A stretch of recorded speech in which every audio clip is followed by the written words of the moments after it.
Can you smile at least? No.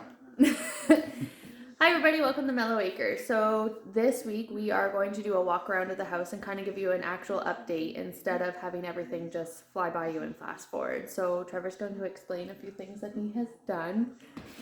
Not that he wants to, but okay, so let's walk around. So we do have, obviously, the wood stove that's gone in, and Boss has taken up residence in front of it for the most part. What else do we have? We got all of our hardwood flooring. Do you want to grab a piece of the hardwood flooring and show them?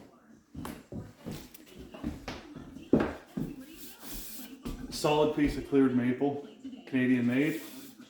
Beautiful texture to it, as you can see, lots of grain, and it's pretty durable. We've dropped acetone on it actually on a few spots, and it didn't even take the finish off or anything. So we're pretty pleased with that, So far. knowing that we can, if we had to, resand, but more than likely we won't have to. It's such a durable product. It's made here by this Canadian solid wood flooring company.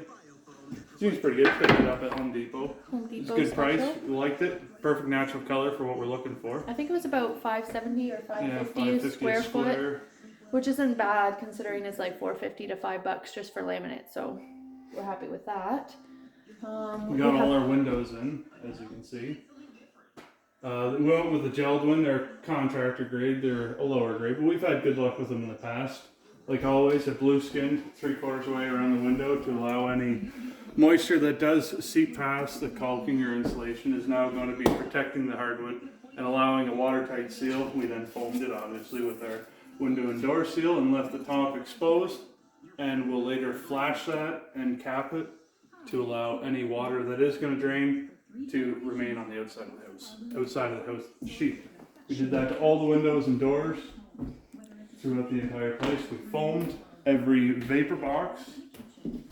Every vapor barrier seal is taped and acoustic sealed along to make an airtight quality home. That's what I try and strive for, is anything I can to keep any draft out, which hoping will help us in our energy bills.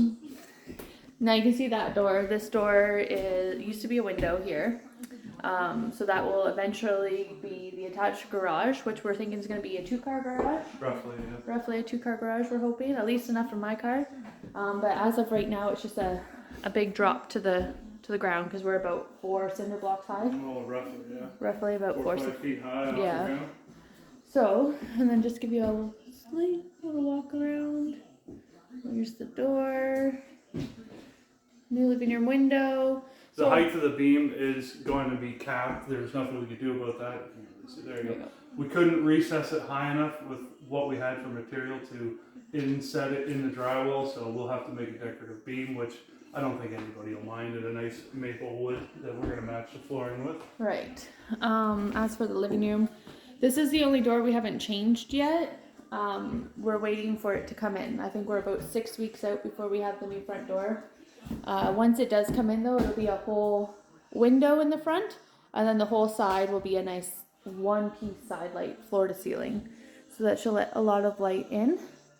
In our previous video, you'll see how we had blown in insulation. You can see Owen's corning. That's the only spot we have left. R50 insulation in the ceiling, hopefully to keep, once again, energy costs low, vapor barrier again, and completely encapsulated with acoustic seal and tape, as always, just to try and keep anything out. I hate acoustic seal. It makes the biggest mess. He always brings out like 20 tubes of acoustic seal and it drives me nuts. But it works. So I'll give him that. The one with the rock wool insulation, R14, because we only have 2x4 walls, we'll have to put an R10 on the exterior of the house to bring us up to code R24. And this is, in a lot of people's mind, the best, but man, do we ever hate dealing with rock wool. It's so itchy. Hard to cut, heavy and brittle, but it is the best. It is the best. So if anyone goes to work with rock wool insulation, I will say get your bread knife out. A ruler and a bread knife, because it cuts way better with a bread knife than any other knife that you can buy. You can buy the fancy, like, actual knives for insulation, but the bread knife did the trick.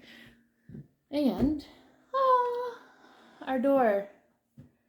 I love this door. I don't like how we have to deal with this now. So we did replace one of the floor joists. because it just kind of ended right there. You've seen in the last video. So we have one replaced so far, but now we just can't really get into our basement, which is okay for now. But do you want to chime in at all on the basement stairs situation? That'll be coming in another video. The whole house, it's hard to see in a video, but the whole house is sagged because the previous homeowner decided to cut the floor joists out to make stairs. For whatever reason, he thought that was a good idea on 2 load-bearing walls.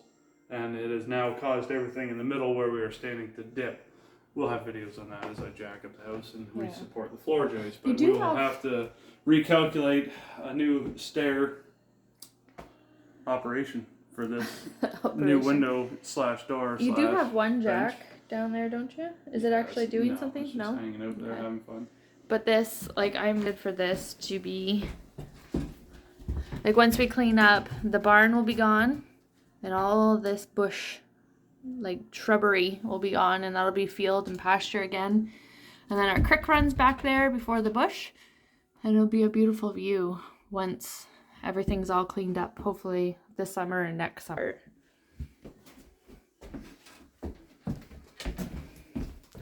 So this is the laundry room / bathroom, like main baths. Main bathroom. So you can see we haven't finished. So this is an exterior wall, obviously with the window. We didn't insulate or close in any of these walls yet. And we're short a piece of drywall anyways. But we are going to be putting the Rockwell, is it soundproof? Safe and sound. Safe and sound. And probably acoustic sealing the drywall on to try and reduce any noise that you'll get from your washer, your dryer, anywhere near your bedroom or your spare bedroom, to try and limit, being such a small house, just try and limit any noise that you can. While we're at it, we may as well.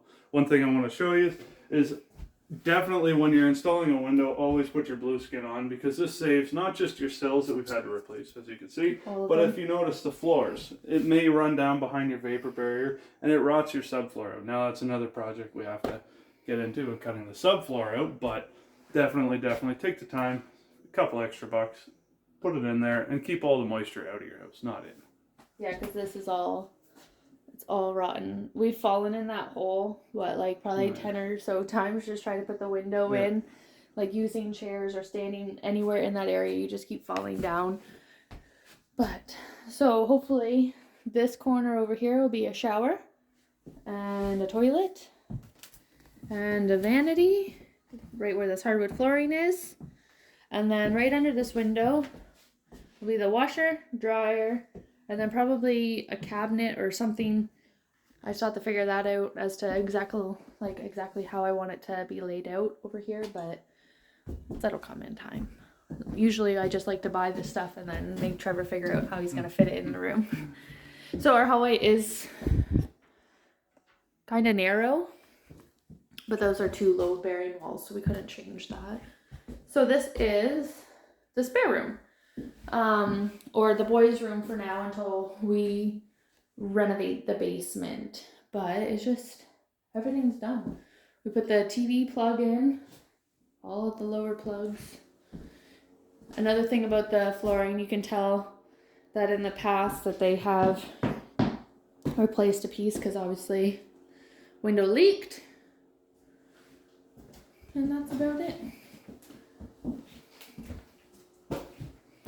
This room's nothing crazy yet, at least. I'm sure it will be pure mayhem in here once the boys start living in here, but that's just the way it goes with the 2 little boys. Okay. Closet? This is an unfinished closet. Yeah. It will be about an 8-foot wide, 3-foot deep closet for all of Vanessa's fine antiquities. We will gonna go with like a California style door. We'll have 2 sets of tracks, 3 doors that slide back and forth, so you'll be able to access left, right, and hopefully maybe I'll get like a quarter of the closet to put some of my clothes in, even though I have very few of them. But that will be the ultimate goal. This will be the master closet. You're facing the right way. I'm facing me. Well, you're talking. They can see it. And when he says my antiquities, like, you had, what was it, 32 by 56 foot barn before, filled with his own It wasn't antiquities. a bedroom closet, so. It was an entire building to itself. My 8-foot closet's fine, I think. So this is, I think, the saddest room is the ensuite. Yeah. What had happened being an abandoned house is the vent stack had been sheared off due to the snow load and no snow stops on a steel roof. Obviously, as you can notice in the videos, that we get significantly a large amount of snow, and it had sheared it off, and being left abandoned, that rotted the house out. Not necessarily the house, just this one section of the house. The subfloor is actually a subfloor on top of subfloor. Both are completely rotten, and they will need extensive work to repair. But that's been remedied and fixed, and now we can move on with cutting everything out, all the rot, and begin our wonderful life of insulation. And by fixed, he means that he took the vent stack back straight up, like put it straight up on the roof, and then put a new boot on it, and then through the roof, caulking through the roof again, like we did for the chimney boot, and screwed it down, and now no more water because the water's been dripping in here nonstop. so we have a small fan trying to dry as much as I can just to get the moisture out before I start digging through the yuckiness that is going to be in there. But this will be our shower area, so it'll be just a walk-in shower with a beautiful window, which I'm so excited about because, again, same as that back door, it's gonna have a great view. I'm excited. Hopefully see some moose or something fun when I'm showering. End up spending an extra hour in there just gawking. So I think that's about it. It is a small house. We're about just over 1,000 square feet. 1,080. Upstairs, 1,080 downstairs. Well, this basement is the same as upstairs, but yeah. So thank you for following along with everybody who has been participating and watching every single week. We do really thank you, and we will see you next week. Bye. Bye.